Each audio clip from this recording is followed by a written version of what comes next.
Tonight, an emotional testimony to the life and legacy of Dexter Scott King, son of the legendary Dr. Martin Luther King Jr.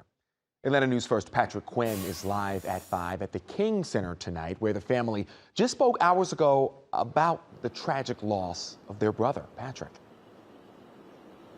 And Bernice King, she of course is the youngest of the King children. She gave a heartfelt send-off to Dexter Scott King. She said her older brother was often misunderstood, but he was a guardian and he absolutely loved his family.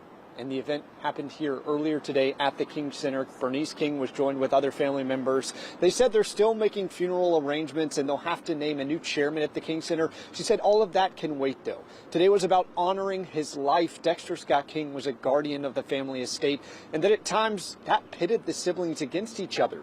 But today, Bernice stressed all differences were set aside. She said she was a proud sister and she loved her older brother very much.